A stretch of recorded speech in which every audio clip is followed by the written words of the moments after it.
शांति। आज शनिवार 17 जुलाई के महावाक्य। प्यारे बाबा समझा रहे, मीठे बच्चे, ज्ञान सागर बाप तुम्हें ज्ञान का तीसरा नेत्र देने आए हैं, जिससे आत्मा की ज्योति जग जाती। कौन आए? स्वयं भगवान ज्ञान सागर, ज्ञान का तीसरा नेत्र देने, जिससे आत्मा की ज्योति जग जाती है। प्रश्न है, बाप को करण करावन हार क्यों कहा जाता है? बाबा क्या करते आकर और क्या कराते? तो उत्तर है, बाबा कहते, मैं तुम बच्चों को मुरली सुनाने का कार्य करता हूँ। मुरली सुनाता, मंत्र देता हूँ, तुम्हें लायक बनाता हूँ, फिर तुम्हारे द्वारा स्वर्ग का उद्घाटन कराता हूँ। तुम पैगंबर बन सबको पैगाम देते हो, मैं तुम बच्चों को डायरेक्शन देता हूँ, यही मेरी कृपा या आशीर्वाद है। तो सुना करण करावन हार, मुरली सुनाने का कार्य करते, मुरली के द्वारा हमें शक्तिशाली बनाते, लायक बनाते, मंत्र देते हैं। और बाबा कहते फिर सतयुग की स्थापना कर उद्घाटन बच्चे ही करते, बच्चों के द्वारा। और बच्चे क्या करते? सबको पैगाम देने वाले पैगंबर बन जाते हैं। तो इसमें बाबा कहते आशीर्वाद की बात नहीं, पुरुषार्थ करने की बात है। आज का गीत है, कौन आया आज सवेरे सवेरे, आंख न जाने दिल पहचाने।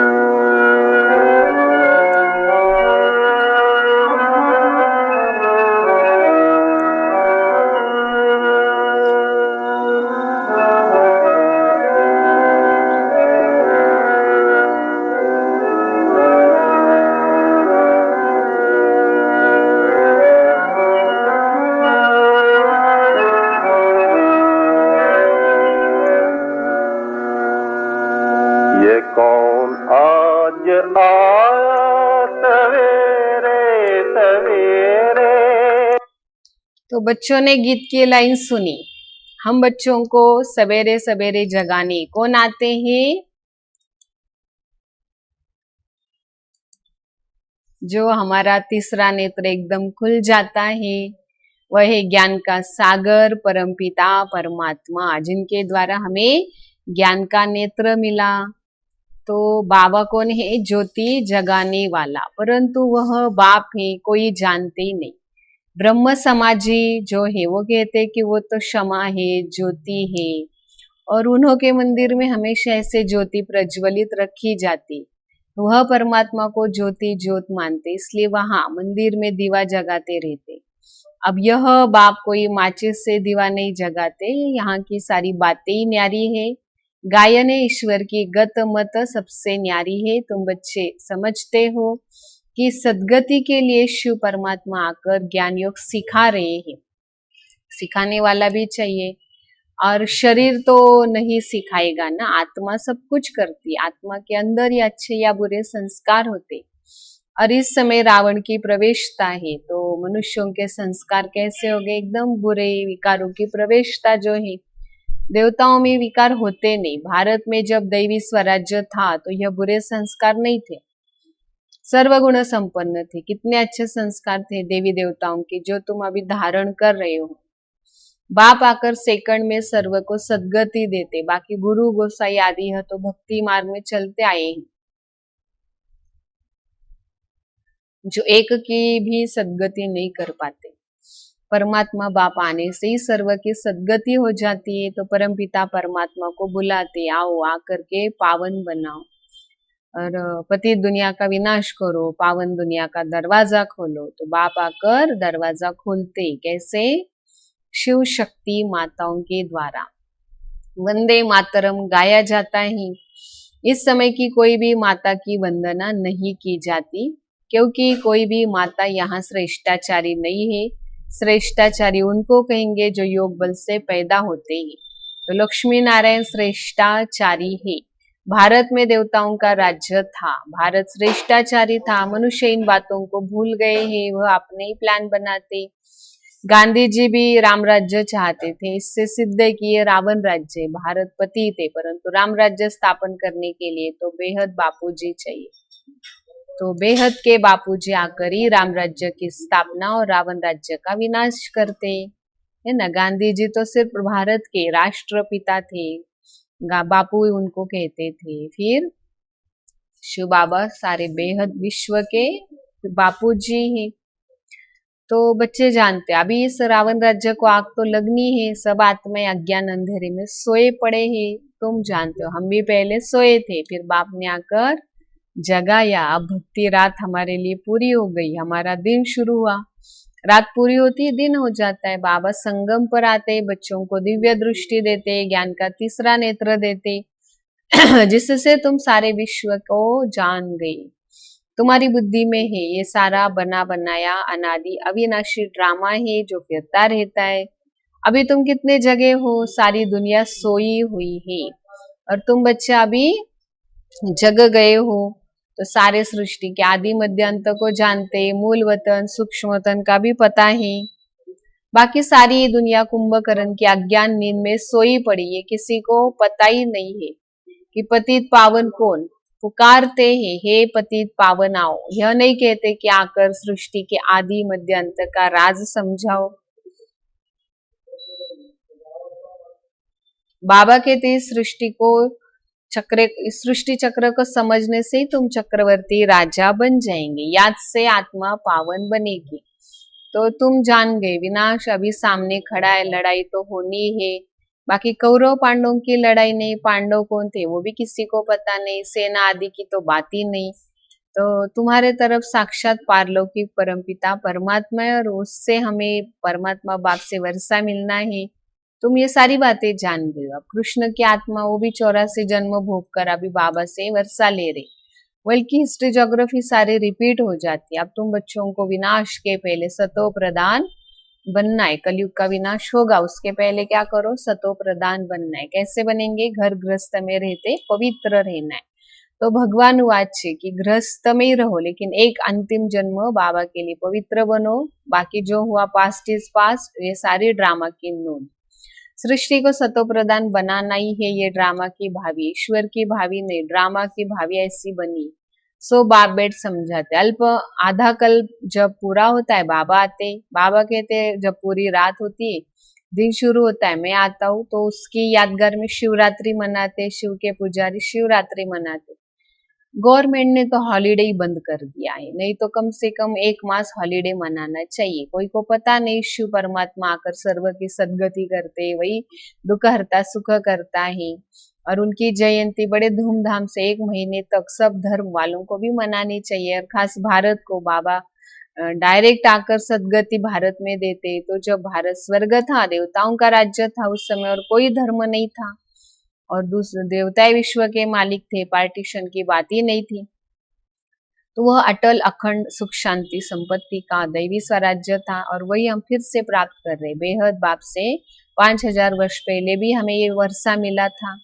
सूर्यवंशी चंद्रवंशी राज्य में कोई दुख का नाम निशान नहीं होता। गायन है राम राजा राम प्रजा, राम साहूकार बसे नगरी, जिये दाता धर्म का है उपकार, वहां अधर्म की बात ही नहीं है। बाबा ने फिर ब्रह्मा के बारे में, विष्णु के बारे में भी समझाया, दोनों का आपस में क्या संबंध है ये भी समझाया। वो दिखाते ब्रह्मा की नाभि से विष्णु निकला, विष्णु की नाभि से ब्रह्मा, कैसे वंडरफुल चित्र उन्होंने बनाया हुआ है। बाबा समझाते लक्ष्मी नारायण ही अंत में आकर ब्रह्मा सरस्वती बनते हैं, जो दोनों फिर विष्णु अर्थात लक्ष्मी नारायण बनते। तो बाप बेट समझाते जो चित्र देख रहे हो तो ये यथार्थ नहीं बने हैं। शिव का बड़ा चित्र बनाते, वो भी अयथार्थ बनाते, भक्ति के कारण सब बड़ा बनाया। बिंदी की पूजा कैसे करे ना। फिर ब्रह्मा विष्णु शंकर के लिए भी समझ नहीं पाते, त्रिमूर्ति ब्रह्मा लिख दिया। तो ब्रह्मा द्वारा स्थापना, विष्णु द्वारा पालना कराने वाले स्वयं भगवान ही। ब्रह्मा तो कोई स्थापना नहीं करते, स्वर्ग की स्थापना ब्रह्मा नहीं, ब्रह्मा के द्वारा शिव परमात्मा करते। तो यह आत्मा पतित, इनको व्यक्त ब्रह्मा कहा जाता है। यही आत्मा पावन बनती है तो अव्यक्त ब्रह्मा। फिर चले जाएंगे सतयुग में, जाकर राज्य करेंगे, नारायण बन जाते हैं। तो प्रजापिता यहाँ है, चित्र फिर वहां दिए। जैसे यह ज्ञान के अलंकार वास्तव में अभी तुम बच्चों के, लेकिन फिर देवताओं के हाथ में दिखाए। नवदा भक्ति साक्षात्कार होता है, मीरा का भी नाम गाया है। पुरुषों में नंबर 1 नारद और फीमेल में नंबर 1 माताओं में मीरा है। तुम अभी नारायण अथवा लक्ष्मी को वरने के लिए ज्ञान सुन रहे हो, तुम्हारा फिर स्वयंवर होगा। नारद के लिए भी दिखाते सभा में आकर, कहा हम तो लक्ष्मी को ही वरेंगे। अभी लक्ष्मी को वरने के लायक तुम बन रहे हो, बाकी तो सब भक्ति की बहुत सारी कथाएं हैं। बाबा रियल बातें बैठ समझाते रहते। लक्ष्मी सतयुग में, नारद भगत द्वापर में कैसे वर सकता है? राधे कृष्ण का ही स्वयंवर होता है, उनके बाद उनका नाम लक्ष्मी नारायण होता है। भारतवासी इन बातों को जानते नहीं, अज्ञान का अंधेरा है। बाबा कल्याणकारी है, वो आकर तुम्हें कल्याणकारी बनाते। तुम्हें विचार सागर मंथन करना है, मैं दूसरों को कैसे समझाऊं। बाबा समझाते चित्र आदि कैसे बने हैं। गांधी की नाभि से नेहरू निकला, कहाँ विष्णु देवता कहाँ मनुष्य, इन बातों को तुम समझते हो नंबरवार, फिर खुशी में रहते हो। बेहद का बाप पढ़ा रहे, यह तो कभी सुना नहीं था। गीता में कृष्ण भगवान ने वाच लिख दिया, भगवान कब आया, कब आकर गीता सुनाई, तिथि तारीख कुछ पता नहीं। कल्प की आयु लाखों वर्ष कहते, कोई की भी बुद्धि में नहीं आता। अब बाबा बैठ समझाते, ब्राह्मणों का झाड़ वृद्धि को पाता है, पाते पाते अनगिनत हो जाते। तुम बच्चे जानते वर्ण कैसे चक्र लगा देंगे। हम ब्राह्मणों का वर्ण सबसे ऊंचे, हम है भारत के गुप्त सच्चे रूहानी सोशल वर्कर। परम पिता परमात्मा हमसे सेवा करा रहे हैं, हम रूहानी सेवाधारी, वो जिस्मानी सेवाधारी। तुमको कहते तुम क्या भारत की सेवा करते हो, तो हम तो रूहानी सेवाधारी, स्वर्ग का उद्घाटन करा रहे, स्थापना करा रहे हैं। शुभावा करण करावन हार वो कराते हैं, तो वह करता भी है। मुरली कौन चलाते, मुरली चलाना भी तो कर्म है, तुमको भी सिखाते, तुम ऐसे ऐसे समझाओ। फिर महामंत्र देते, मन मना भव, कर्म सिखाया ना, फिर तुमको कहते अभी औरों को भी सिखाओ, इसलिए करण करावन हार कहा जाता है। तुम बच्चे अभी यही शिक्षा देते हो, बाप को याद करो, वर्षे को याद करो, यही तुम बच्चों को पैगाम पहुंचाना है। ऐसे नहीं दूसरे को पैगाम दे और खुद याद में न रहे, फिर क्या होगा, है ना। वो तो कुक्कड़ ज्ञानी हो गए, मना जैसे कुक्कड़ जो होता है मुर्गा, खुद ऐसे बाग लगाएगा, दूसरों को जगाएगा और खुद वापिस सो जाता है। तो ऐसा नहीं करना है कि दूसरे को पैगाम दिया और खुद याद में नहीं, तो उससे क्या होगा, वही आगे चले जाएंगे। जैसे पंडित की कहानी, वो तो पीछे रह गया और जिसने उस पंडित ने जिनको सिखाया राम राम को, गंगा पार होगी, वो पार हो गई। तो मैसेज देने वाले ऐसे रह जाएंगे ना। तो याद का पुरुषार्थ न करने से ऊंच पद नहीं मिल सकता, दूसरे याद की यात्रा से पावन बन जाते। जैसे बाबा बांधेलियों का मिसाल देते, वो बहुत याद में रहते, बिगर देखे बाबा को पत्र लिखती, बाबा हम आपके बने हैं, हम पवित्र जरूर रहेंगे। तुम बच्चों की बाबा से प्रीत बुद्धि है, तुम्हारी माला बनी है, विष्णु की माला, फिर रुद्राक्ष की माला में ऊपर मेरू है। तो माला उठाते ही फूल और 2 दाने हाथ में आते, पहले उनको नमस्कार करते, माला फेरते रहते। तो तुम बच्चे जो बाबा को स्वर्ग बनाने में मदद करते, तो ये माला तुम्हारी यादगार है। बाप ने यह गीता ज्ञान यज्ञ रचा, इनमें सारी पुरानी दुनिया अब स्वाहा होने वाली। तो बाबा मोस्ट बिलव्ड फादर है, तुमको भविष्य के लिए सदा सुख का वर्षा देते, एक ही जन्म के लिए। जिन्होंने कल्प पहले वर्षा लिया वो जरूर आएंगे ड्रामा अनुसार। बाबा कहते अभी तो सुखधाम में चलना है, पवित्र बनना है, मुझे याद करो, मांगना कुछ भी नहीं, कृपा करो, मदद करो, ऐसा कुछ भी नहीं। हम तो सबको ही मदद करते हैं, पुरुषार्थ फिर भी तुम बच्चों को करना है। आशीर्वाद की तो बात ही नहीं है कि बाबा आए और आशीर्वाद करे। बाबा कहते बच्चे तुम बाप को याद करते रहो, ये तुम्हारा काम है, डायरेक्शन देना, यही तो कृपा है। बाकी भले खाओ पियो घूमो फिरो, फिर पवित्र भोजन खाने, हम देवी देवता बनते, वहां प्याज आदि थोड़ी होगा, यह सब यहाँ छोड़ना, यह चीजें वहां होती नहीं, बीज ही नहीं है। जैसे सतयुग में बीमारी आदि होती नहीं, अभी देखो कितनी बीमारियां निकली, वहां तुमको कोई चीज तमोगुनी कोई चीज सतयुग में होती नहीं जो बीमारी पैदा हो, हर चीज सतो प्रधान। यहाँ तो मनुष्य क्या क्या खाते हैं। अब बाबा बच्चों को कहते हैं मुझे याद करो और संग तोड़ो और एक बाप के संग जोड़ो, तब पावन बन जाएंगे। अच्छा मीठे मीठे सिकिलते बच्चों प्रति माता पिता बाप दादा का याद प्यार और गुड मॉर्निंग। रूहानी बाप की रूहानी बच्चों को नमस्ते। रूहानी बच्चों के रूहानी बाप दादा को याद प्यार गुड मॉर्निंग, नमस्ते नमस्ते, वाह बाबा वाह, शुक्रिया बाबा शुक्रिया। तो क्या सुना मुरली से, क्या धारण करेंगे? तो 2 बातें याद रखना सब जरूर। पहली बात है पास्ट इज पास्ट, जो हुआ बीत गया उसे भूल जाओ। गृहस्थ में रहते सतो प्रदान बनने का पुरुषार्थ करना है और कलयुग के विनाश के पहले पावन जरूर बनना है अपने पुरुषार्थ से। दूसरी पॉइंट है भारत को स्वर्ग बनाने की सच्ची सेवा है, उसमें तत्पर रहना है। खान पान अपना शुद्ध रखना है, पवित्र भोजन ही खाना है। आज का वरदान है रूहे गुलाब बनकर दूर दूर तक रूहानी खुशबू फैलाने वाले सच्चे रूहानी सेवाधारी भव।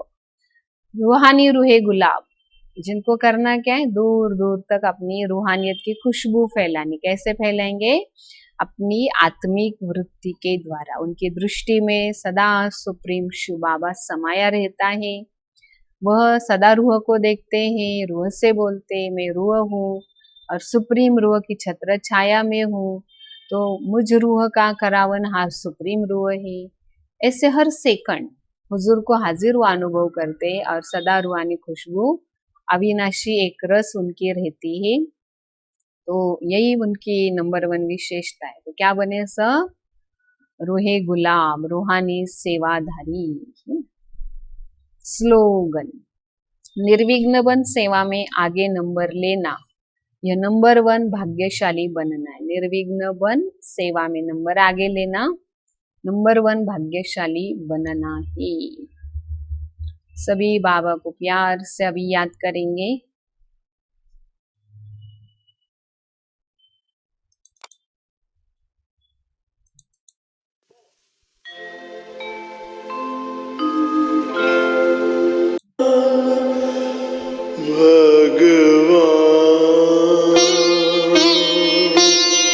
हमारे दिल पे लगी है छाप तुम्हारे प्यार की भगवान।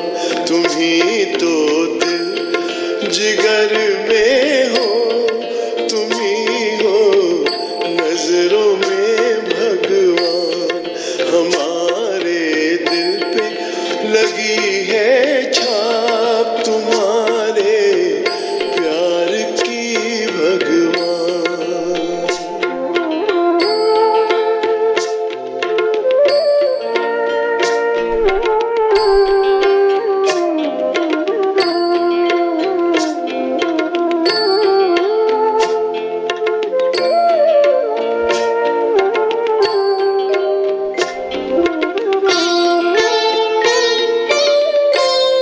तुम ही तो धड़कनों में हो, ख्यालों में तुम ही रहते।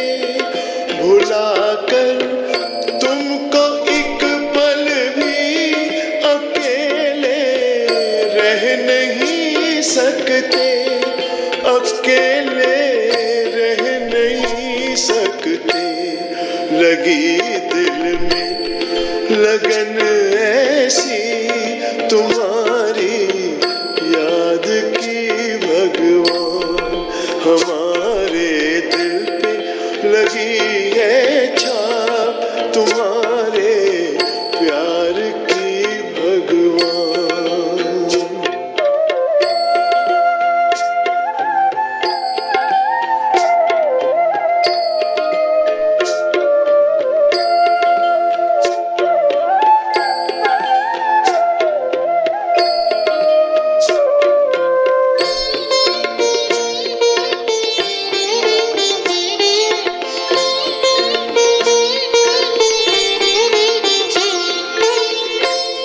बुझाकर प्यास जन्मों की दिया हमको नया जीवन।